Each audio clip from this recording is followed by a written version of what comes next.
Hello students, how are you students. हम लोग पिछली क्लास में हम लोगों ने 10th स्टैंडर्ड के चैप्टर्स को स्टार्ट कर लिया था। 10th स्टैंडर्ड के चैप्टर में हम लोगों ने जो पहला चैप्टर स्टार्ट किया था आर इन्वायरमेंट, उसे कंप्लीट कर लिया था। मैंने कहा था कि पावर बूस्टर क्लास एक आध या 2 लेक्चर्स बात करवाऊंगी, ठीक है, तो करवाऊंगी, लेकिन ऐसा मत सोचिए कि मैम ने क्यों छोड़ दिया, उसमें कुछ पॉइंट्स मुझे ऐड करने हैं, तो I will form that PPT and show you the power booster class fully. फिर हम लोगों ने चैप्टर स्टार्ट किया था लाइफ प्रोसेसेस। कौन सा चैप्टर स्टार्ट किया था students? Life processes. Life processes में हम लोगों ने कंटेंट नहीं लिखे थे। मैंने आपको कंटेंट नहीं लिखाए थे। मैंने आपको कंटेंट इसलिए नहीं लिखाए थे क्योंकि मैंने आपको कहा था कि इस चैप्टर के जो पॉइंट्स आ रहे हैं वो ही इस चैप्टर के कंटेंट है। तो मैं क्या करती, आपको कंटेंट में बहुत सारा लिखाती, फिर वही पॉइंट जब मैं वापस से आपको थ्योरी लिखाती तो उन्हीं सारे पॉइंट्स को फिर रिपीट करवाती। भाई वैसे चैप्टर में क्या होता था कि एक जैसे फूड चेन कंटेंट हुआ तो फिर फूड चेन के अंदर थ्योरी लिखाती थी। इसमें क्या था, एक एक पॉइंट को मैं वापस से लिखवाऊंगी, लिस्ट बनाऊंगी और फिर एक एक को इलेबोरेट करवाऊंगी। तो एक ही पॉइंट को 50 बार लिखने का मतलब नहीं है, इसलिए मैंने कंटेंट ना लिखवाकर आपको नॉर्मली लाइफ प्रोसेसेस का इंट्रोडक्शन दिया, उसकी डेफिनेशन लिखाई, वेरियस लाइफ प्रोसेसेस। मैंने कहा कि ये लाइफ प्रोसेसेस लिविंग ऑर्गेनिजम्स में स्पेसिफिकली होते हैं, पर्टिकुलरली होते हैं, इसलिए living organism non living organism से क्या हो जाते हैं, डिफरेंस में आ जाते हैं, ठीक है। फिर हमने various kinds of life processes करे। मैंने आपको 8 लाइफ प्रोसेसेस के बारे में बताया जिसकी ट्रिक थी NCRRT-GM, NCERT का जनरल मैनेजर, ठीक है। तो इस तरीके से अपन लोगों ने क्या किया, ट्रिक से बहुत सारे लाइफ प्रोसेसेस को पढ़ा। उसमें सबसे पहले नंबर का लाइफ प्रोसेसेस कौन सा आया था स्टूडेंट्स?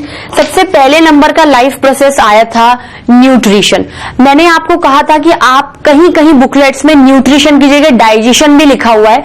जैसे न्यूट्रिशन तो आपने 10th में पढ़ा, हायर क्लास में जब 11th में जाओगे तो यही चैप्टर डाइजेशन एंड एब्जॉर्प्शन के नाम से भी है, ठीक है। तो don't get confuse, actually nutrition के स्टेप्स हैं डाइजेशन एंड एब्जॉर्प्शन, और इन्हीं स्टेप्स की वजह से जो भी न्यूट्रिशन में हम फूड लेते हैं उसी के कारण ही हम उसे अपनी बॉडी में एक्सेप्ट कर पाते हैं, एब्जॉर्ब करवा पाते हैं और उससे एनर्जी गेन करते हैं, ठीक है।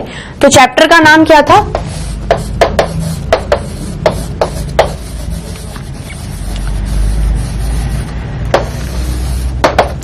Life processes. चैप्टर का नाम क्या था? Life processes. और उसके अंदर हम फर्स्ट लाइफ प्रोसेस देख रहे थे, न्यूट्रिशन। कल मैंने आपको स्टेप्स लिखवाए थे, वो मैंने आपको इसलिए लिखवाए थे क्योंकि कल मुझे पता था कि मैं आगे लेक्चर कंटिन्यू नहीं कर पाऊंगी, तो मैंने आपको इंट्रो दिया था। मैंने अब इसकी कोई डेफिनेशन या बहुत ज्यादा चीजें नहीं लिखवाई है, ठीक है। फर्स्ट लाइफ प्रोसेस क्या है? न्यूट्रिशन। फर्स्ट लाइफ प्रोसेस क्या है? न्यूट्रिशन, ठीक है। मैंने आपको बीच में एक पॉइंट अभी नहीं करवाया है कि how the all life processes are inter related to each other. मैं क्या करूंगी, जैसे जैसे आपको एक एक लाइफ प्रोसेस करवाती जाऊंगी वैसे वैसे उनका इंटर रिलेशन बताऊंगी, ठीक है। मैं आपको ये सब चीजें क्यों छोटी छोटी अवॉइड कर रही हूँ, आपको लग रहा होगा मैम कहीं कटवा तो नहीं, मैं आपको कुछ भी नहीं कटवा रही हूँ, सब कुछ पढ़ाऊंगी, ठीक है। I am not going to do any partiality with respect to this chapter. Problem क्या है स्टूडेंट्स, ये चैप्टर बहुत बड़ा चैप्टर है, इसका वेटेज भी बहुत ज्यादा एग्जामिनेशंस में। मैंने कहा ना पूरी बायोलॉजी इसमें आप पढ़ लोगे, लेकिन होता क्या, जैसे अभी मैंने आपको एक पॉइंट लिखाया कि न्यूट्रिशन रेस्पिरेशन से इससे रिलेटेड है, फिर रेस्पिरेशन ट्रांसपोर्टेशन या सर्कुलेशन से इस तरीके से रिलेटेड है, फिर सर्कुलेशन एक्सक्रीशन से इस तरीके से रिलेटेड है। तो वो चीज मान लो मैंने आपको लिखा दिया, आपका पेज भी भर गया। अब मैं क्या कर रही हूं, एक एक लाइफ प्रोसेस को उठा के पढ़ा रही हूं।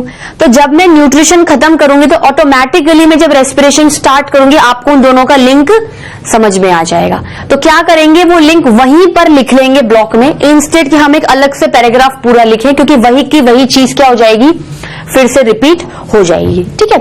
तो पहला लाइफ प्रोसेस क्या है? न्यूट्रिशन। पहला लाइफ प्रोसेस क्या है स्टूडेंट्स? न्यूट्रिशन। अब अगर हम इसकी डेफिनेशन या इंट्रोडक्शन पढ़ें, न्यूट्रिशन का मतलब क्या होता है? न्यूट्रिशन का मतलब होता है कि बॉडी को न्यूट्रिएंट्स दो। न्यूट्रिशन वर्ड किससे डिराइव है? न्यूट्रिएंट्स। न्यूट्रिएंट्स का मतलब होता है essential things which are required to our body. Essential things which are required to our body. कौन सी ऐसी एसेंशियल थिंग्स हम खाएं कि हमारी बॉडी को सिर्फ बेनिफिट हो, हार्म नहीं हो? Food containing so many nutrients in various type, जैसे कार्बोहाइड्रेट्स हो गया, फैट्स हो गया, प्रोटीन्स हो गया, विटामिन्स हो गया, मिनरल्स हो गया, ये सारे फूड के अंदर एसेंशियल न्यूट्रिएंट्स होते हैं जो अपने अपने हिसाब से अपना अपना फंक्शन परफॉर्म करते हैं और अपना कोई पर्टिकुलर फंक्शन आपकी बॉडी को दे देते हैं। जैसे कोई एनर्जी देगा, कोई बॉडी बिल्डिंग करेगा, कोई ग्रोथ एंड डेवलपमेंट कराएगा, कोई बॉडी का वाटर लेवल मेंटेन करके रखेगा, कोई बॉडी का आयरन लेवल मेंटेन करके रखेगा, कोई बॉडी को हीट देगा। ठीक है, इस तरीके से जब तक न्यूट्रिशन का मतलब क्या होता है कि ऑब्टेनिंग फूड, न्यूट्रिशन का मतलब होता है ऑब्टेनिंग फूड। अब जो फूड आप ऑब्टेन करते हो वो बहुत बड़े बड़े मॉलिक्यूल्स की फॉर्म में होता है, उसका जो स्ट्रक्चर होता है वो कॉम्प्लेक्स होता है। अब आपकी बॉडी इतना बड़ा टुकड़ा या कॉम्प्लेक्स फॉर्म थोड़ी न्यूट्रिशन की फॉर्म में एक्सेप्ट कर पाएगी, उसमें से कैसे एनर्जी ले पाएगी भाई। बड़ी कोई चीज है, उसका इतना सरफेस एरिया नहीं है, लेकिन अगर आप इस कॉम्प्लेक्स फॉर्म ऑफ फूड को छोटे छोटे पार्टिकल्स में तोड़ दो तो छोटे छोटे पार्टिकल्स का सरफेस एरिया बढ़ जाएगा, बॉडी इजीली एक्सेप्ट भी करेगी, बॉडी इजीली एब्जॉर्ब भी करेगी। ठीक है, तो कहने का क्या मतलब है, न्यूट्रिशन का मतलब क्या होता है,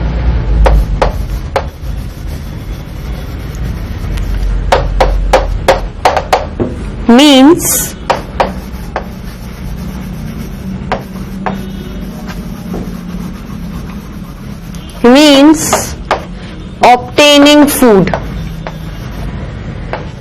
obtaining food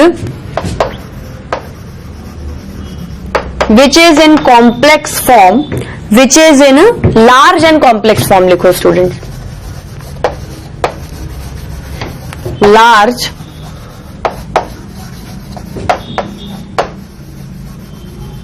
large and complex form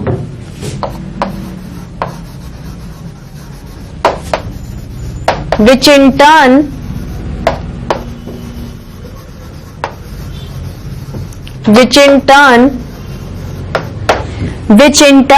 converted into, एक तो छोटे और एब्जॉर्बेबल मतलब, रुको बताती हूं, एब्जॉर्बेबल फॉर्म। एब्जॉर्बेबल मतलब बॉडी उसे एब्जॉर्ब कर ले। भाई आप कुछ भी खाते हो तो आपने जो भी चीज खाई आपको ले दे के आपकी जो बॉडी की फंडामेंटल यूनिट है सेल को देनी है। सेल को देने के लिए क्या है, बॉडी जब तक उसे अपने अंदर सक नहीं करेगी, अंदर नहीं लेगी, एब्जॉर्ब नहीं करेगी, वो वेरियस सेल्स को ट्रांसपोर्ट भी नहीं करवा सकती है। तो न्यूट्रिशन का मतलब क्या होता है, इट मीन्स,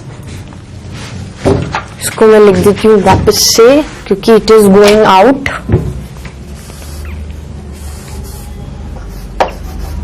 न्यूट्रिशन का मतलब क्या होता है students, it means obtaining food which is in large and complex form which in turn converted into small and absorbable form.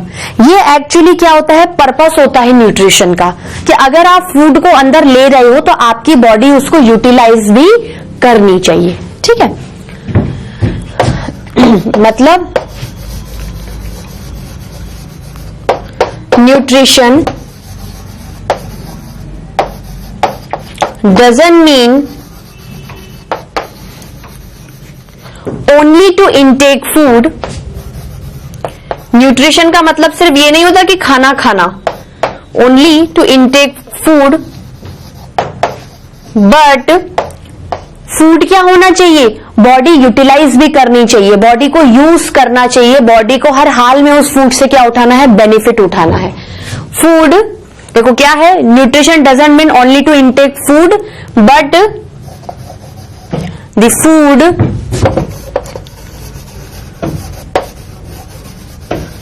Should be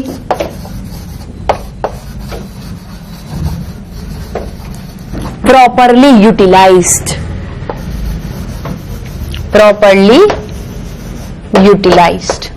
ठीक है।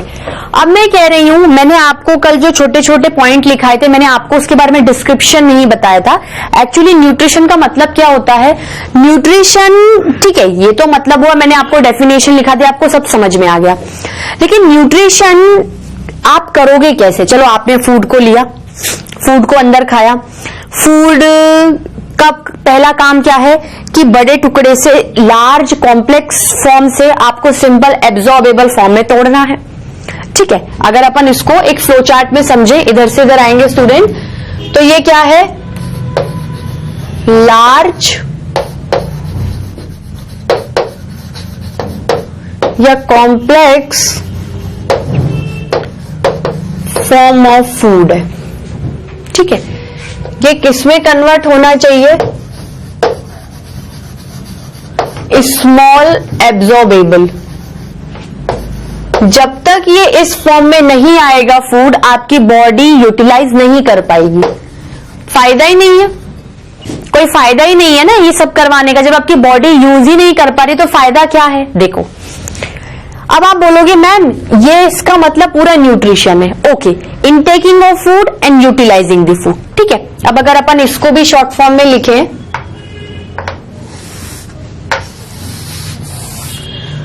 तो न्यूट्रिशन का मतलब क्या हो गया?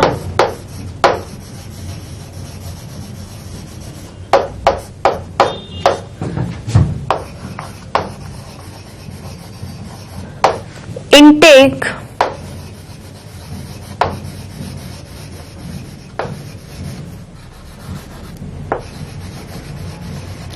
and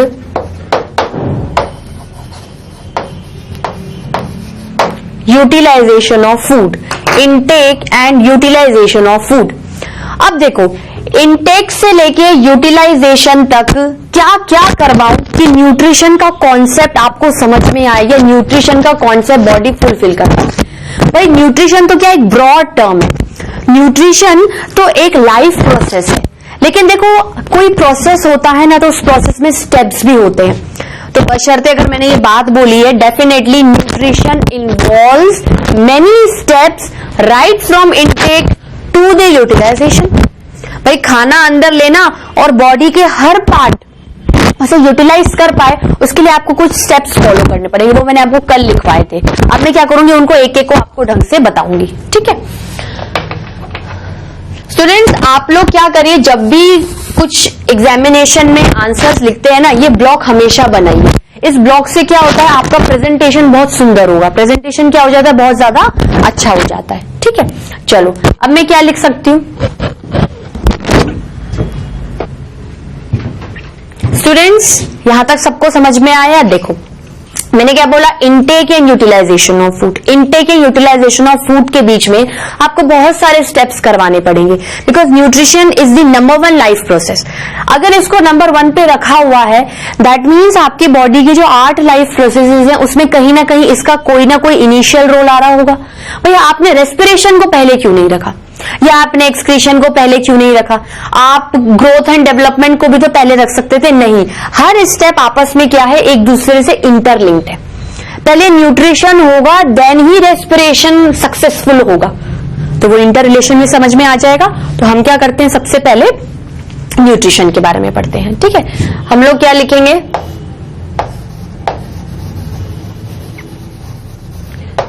nutrition involves following steps. Nutrition involves following steps. ठीक है, अब देखो मैं यहां पर आपको स्टेप्स के नाम लिखाती जा रही हूं और यहां पर उनका डिस्क्रिप्शन दूंगी। मैं आपको कल लिखा चुकी हूं। एक तरीके से ये मान लो स्टूडेंट्स आपका रिवीजन ही हो रहा है। ठीक है, पहला स्टेप आएगा और ये स्टेप क्या है, एक दूसरे से भी इंटरलिंक्ड है।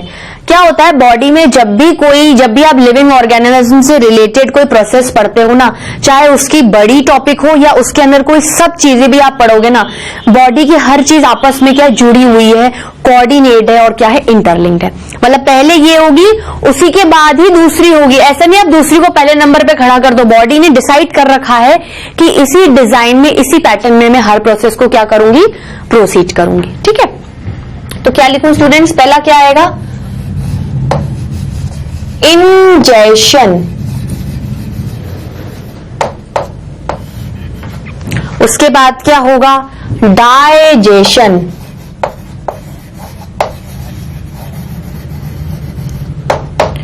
फिर डाइजेशन के बाद क्या होगा, एब्जॉर्प्शन,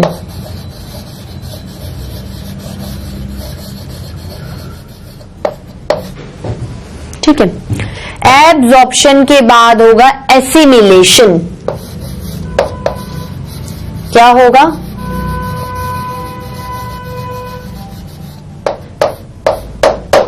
एसिमिलेशन, और एसिमिलेशन के लास्ट में क्या होगा, इजेशन, एक्सक्रीशन नहीं स्टूडेंट्स, इजेशन। मैं आपको न्यूट्रिशन के इजेशन और जो चौथा सबसे इंपॉर्टेंट इंडिविजुअल लाइफ प्रोसेस है एक्सक्रीशन, उसके बीच में डिफरेंस बताऊंगी, ठीक है। तो पहला क्या है, पहला है इंजेशन, दूसरा है डाइजेशन, फिर एब्जॉर्प्शन, फिर एसिमिलेशन, फिर इजेशन, ठीक है। मतलब जो 5 स्टेप्स हम न्यूट्रिशन के लाइफ प्रोसेस में पढ़ने वाले हैं वो ये सब है। मतलब 1 2 3 4 5। कैसे लिखूंगी, देखो स्टूडेंट्स, पहले मैंने यहां पर लिखा, उसके बाद पॉइंट ये चला, ये चला और ये चला। अब इसी को ही क्या है, मैं यहां लिख रही हूं, ठीक है। कैसे आएगा स्टूडेंट्स, देखो,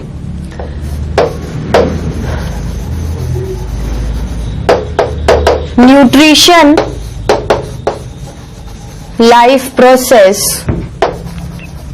न्यूट्रिशन, देखो एक एक लाइन को ध्यान से देखना। न्यूट्रिशन जो कि लाइफ प्रोसेस है, involves major 5 steps, major 5 steps. चलो मैं काम करती हूं, यहां पर आपको डिस्क्रिप्शन की जगह भी नहीं और इतना बता भी नहीं पाऊंगी। क्या है, I D, उसके बाद AA E। ट्रिक क्या बनी,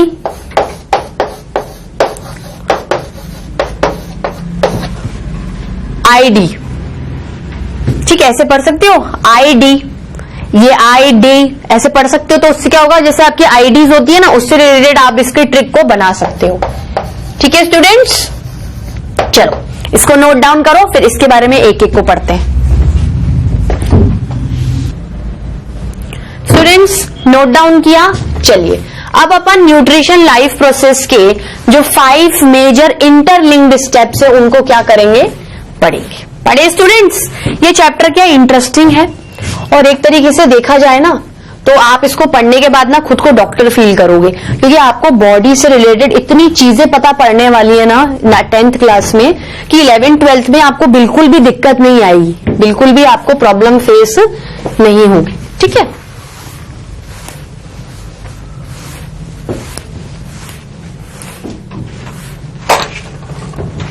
चलो क्या पढ़ रहे हैं अपन,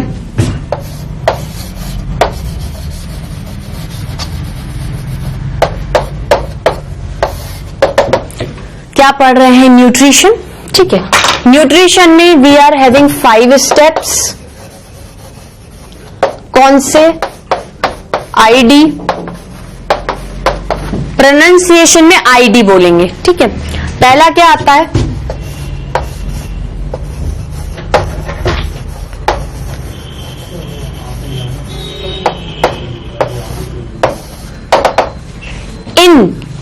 इन का मतलब होता है अंदर लेना, और जैशन मतलब निगलना। इंजेशन मतलब इनटेक ऑफ फूड, इंजेशन का मतलब क्या होता है, इन का मतलब होता है अंदर लेना, किसको लेना, फूड को लेना। इनटेक ऑफ फूड, इंजेशन का मतलब क्या होता है, इनटेक ऑफ फूड, ठीक है। मोटा मोटा बताती हूं, फिर इसमें अगर कुछ होगा तो और भी लिखा दूंगी। दूसरा आएगा डाइजेशन। अब मुझे एक बात बताओ, डाइजेशन का मतलब होता है खाना पचाना, बड़ी चीज को छोटे में तोड़ देना, बड़ी चीज को छोटे में तोड़ देना। तो इनटेक ऑफ फूड, इससे इसका लिंक भी तो बिठाना है, which is in large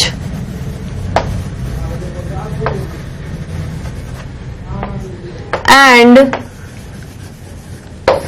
complex form। Digestion में भाई आपने फूड अंदर ले लिया, ठीक है, अंदर ले लिया।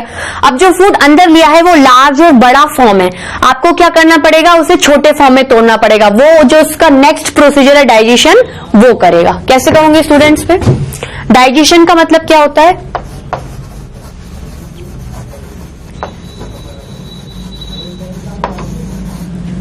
breakdown of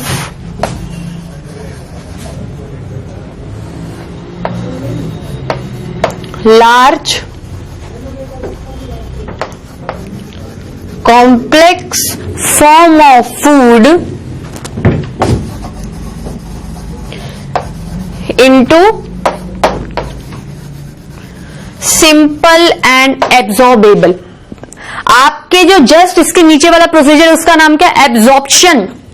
एब्जॉर्प्शन मतलब प्रोसीजर जिसके थ्रू एब्जॉर्प्शन होगा, फूड एब्जॉर्ब होगा। तो फूड तब एब्जॉर्ब होगा ना जब वो एब्जॉर्बेबल फॉर्म में पहुंचेगा। उससे पहले एब्जॉर्बेबल बना दो तभी तो दूसरा प्रोसीजर होगा। भाई इसने कॉम्प्लेक्स में लिया, इसको दे दिया, इसने इसको सिंपल एब्जॉर्बेबल फॉर्म में तोड़ दिया, अब एब्जॉर्प्शन एब्जॉर्ब करेगा। ठीक है, तो break down of large complex form of food into simple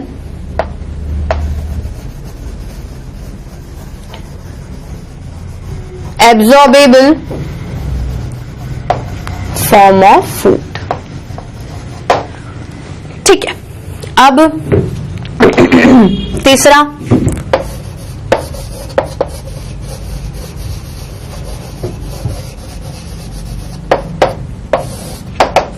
तीसरा आएगा एब्जॉर्प्शन। एब्जॉर्प्शन का मतलब क्या होता है? Absorbing the absorbable form of food. ठीक है, अब ठीक है, एब्जॉर्बेबल फॉर्म ऑफ फूड आ गया, आपने उसे एब्जॉर्ब करने का मतलब होता है अंदर लेना। कौन अंदर ले रहा है? ब्लड। कौन अंदर ले रहा है? ब्लड। क्योंकि जब आपने बड़ी चीज को छोटे में तोड़ दिया है तो अब बॉडी क्या करेगी? उसे एक्सेप्ट करेगी, एब्जॉर्ब करेगी। तो बॉडी अगर एक्सेप्ट और एब्जॉर्ब करेगी तो किसके लिए एब्जॉर्ब करेगी? उसकी basic fundamental unit of life cell के लिए करेगी ना करेगी। और ब्लड को मीडियम क्यों बना? क्योंकि ब्लड एक फ्लूइड कनेक्टिव टिश्यू है, वो बॉडी के हर जगह पर जा सकता है। तो क्या आप ये सोच सकते हो कि आपकी बॉडी तो मल्टी सेलुलर है, बहुत सारे सेल से बनी हुई है, बहुत सारे टिश्यूज है, बहुत सारे ऑर्गन है, बहुत सारे ऑर्गन सिस्टम है, सबको फूड चाहिए। तो क्या आप ऐसा कंसीडर कर सकते हो कि मेरे एक सेल ने खाना खाया और मजा आ गया? सबको जरूरी है। ठीक है, इसलिए ब्लड क्या करेगा? उस एब्जॉर्ब फॉर्म ऑफ फूड को क्या कर लेगा? एब्जॉर्ब कर लेगा। उस प्रोसेस को क्या बोलते हैं? उस प्रोसीजर को, उस स्टेप को क्या बोलते हैं? एब्जॉर्प्शन बोलते हैं स्टूडेंट। तो क्या लिखूंगी? एब्जॉर्बिंग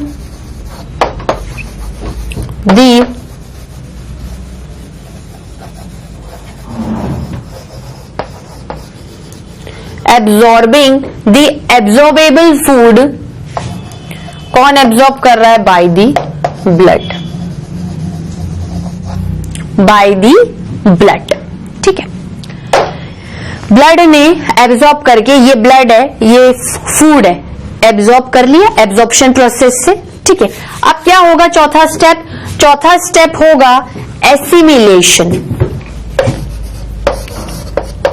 एसिमिलेशन का जनरल टर्म में मतलब होता है एनर्जी प्रोडक्शन। फूड क्यों लिया है? मतलब के लिए लिया होगा ना, बिना मतलब के आप कोई चीज थोड़ी लोगे बॉडी के अंदर। एसिमिलेशन मतलब उस फूड से एनर्जी को निकालना है। ब्लड ने एब्जॉर्ब कर लिया है, ब्लड अब वेरियस सेल्स को दे देगा। सेल में से, जो सेल में पड़ा हुआ एब्जॉर्ब फूड पहुंच चुका है एब्जॉर्प्शन से, एसिमिलेशन होगा और फूड से एनर्जी को क्या करना है? खींचना है। एनर्जी को क्या करना है? डिराइव करना है। तो एसिमिलेशन का मतलब होता है एनर्जी प्रोडक्शन। इसमें एनर्जी प्रोडक्शन किससे होगा? जो खाया हुआ फूड है, जो टूट गया एब्जॉर्बेबल फॉर्म में और ब्लड उसे क्या कर चुकी है? अब एब्जॉर्ब कर चुकी है। ठीक है, तो एसिमिलेशन का मतलब क्या होता है? Deriving energy from the absorbed food. ठीक है, अब पांचवा स्टेप कौन सा आता है? इजेशन। फूड में हर चीज आपके लिए असेंशियल नहीं होती है। ठीक है, फूड के कुछ ऐसी चीजें होती है जो आपको लगेगा कि नहीं ये तो मेरे लिए बेनिफिशियल है ही नहीं, या मेरी बॉडी ने इसको एक्सेप्ट ही नहीं किया। बॉडी ने इंटेक तो कर लिया पर डाइजेशन ने उसे एब्जॉर्बेबल फॉर्म में नहीं तोड़ा। जो एब्जॉर्बेबल फॉर्म में टूटा ही नहीं, वो कहां से एब्जॉर्ब होगा और उसमें कहां से आप एनर्जी निकालोगे? Through assimilation. तो बॉडी क्या चाहती है कि उसे बाहर निकाल दो, एग्जिट कर दो, इजेस्ट कर दो। किसके थ्रू? इजेशन के थ्रू। ठीक है, तो पांचवा स्टेप क्या आएगा स्टूडेंट्स? इजेशन मतलब removal of undigested food from the body, ठीक है, removal of undigested food from the body, removal of undigested food from the body. मतलब न्यूट्रिशन में आपको ये 5 जो प्रोसीजर्स हैं या जो न्यूट्रिशन लाइफ प्रोसेसेस हैं उसके अंदर ये 5 स्टेप्स आपको हमेशा पढ़ने ही पढ़ने हैं, ठीक है। अब देखो आप न्यूट्रिशन किन किन में पढ़ने वाले हो। देखो न्यूट्रिशन चूंकि बहुत इंपॉर्टेंट टॉपिक है तो आप इसे यूनिसेलुलर ऑर्गेनिजम्स में भी पढ़ोगे और मल्टी सेलुलर ऑर्गेनिजम्स में भी पढ़ोगे। यूनिसेलुलर में आप अमीबा और पैरामीशियम के बारे में पढ़ोगे, ठीक है। चाहे कोई भी न्यूट्रिशन इन अमीबा पढ़ो, न्यूट्रिशन में पैरामीशियम पढ़ो, आपको ये 5 स्टेप को वापस से रिपीट करना पड़ेगा। हो सकता है कि बॉडी की कॉम्प्लेक्सिटी यूनिसेलुलर में कम है तो थोड़े से स्टेप्स चेंज हो गए, लेकिन थोड़ी बहुत लाइंस चेंज हो सकती है, लेकिन स्टेप वही रहेगा। अमीबा भी इंजेशन करेगा, डाइजेशन करेगा, एब्जॉर्प्शन करेगा, एसिमिलेशन करेगा और इजेशन करेगा। सेम वही काम पैरामीशियम भी करेगा। अब देखो ये तो यूनिसेलुलर की बात थी। ऑब्वियसली बात है कि यूनिसेलुलर के बाद हमें मल्टी सेलुलर पढ़ना पड़ेगा because complexity increases, because of the evolution complexity increases. तो मल्टी सेलुलर में एक तो आप प्लांट्स में पढ़ोगे न्यूट्रिशन और एनिमल्स में इंक्लूडिंग ह्यूमन बींग्स, ठीक है। ओवरऑल एनिमल में आप ह्यूमन बींग का पढ़ोगे और प्लांट के रिलेटेड तो प्लांट्स का पढ़ोगे, ठीक है। तो मैं क्या कर रही हूं, क्या लिखेंगे,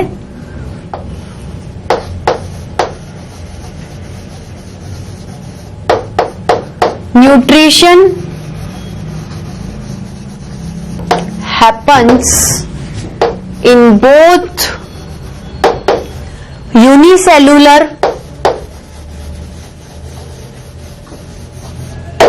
ठीक है as well as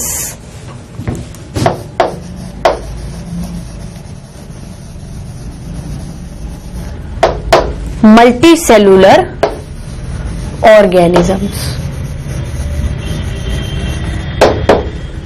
ठीक है। कैसे करेंगे,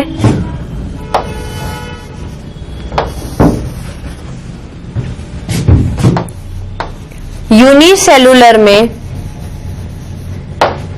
यूनिसेलुलर मतलब वो ऑर्गेनिज्म जिनकी बॉडी एक ही सेल से बनी है वही उनका स्ट्रक्चर भी बनाएंगी और फंक्शन भी। मतलब वन सेल्ड और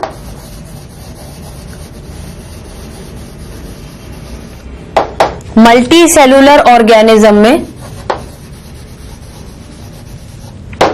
many sailed,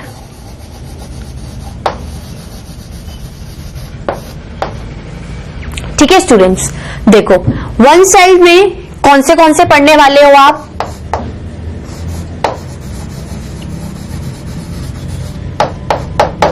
nutrition in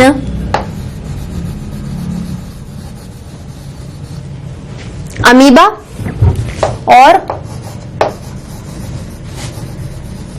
nutrition in paramecium, nutrition in paramecium, ठीक है। उसके बाद न्यूट्रिशन इन पैरामीशियम, इसमें क्या करोगे आप, क्या पढ़ोगे, इसमें सबसे पहले हम क्या पढ़ेंगे, ह्यूमन बींग्स का पढ़ेंगे क्योंकि वो बहुत बड़ा है। वो क्या है, बहुत बड़ा है। प्लांट्स का क्या बहुत छोटा सा, फोटोसिंथेसिस के बारे में पढ़ना है क्योंकि प्लांट्स खुद खाना बनाते हैं, पर फोटोसिंथेसिस उतना डीप में नहीं है आपके, वो आपके हायर क्लासेस में आएगा। लेकिन ह्यूमन बींग्स का न्यूट्रिशन अच्छा खासा है, तो पहले हम वो वाली चीज उठाएंगे। तो हम क्या पढ़ेंगे, इसलिए मैं लिख भी उसी सीक्वेंस में रही हूं, न्यूट्रिशन इन ह्यूमन बींग्स, ठीक है, और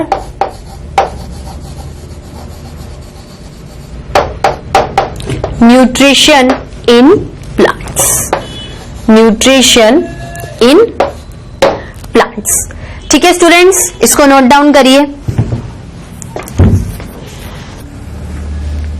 स्टूडेंट्स इसको नोट डाउन किया। चलिए आज का लेक्चर अपन यहीं ओवर करते हैं।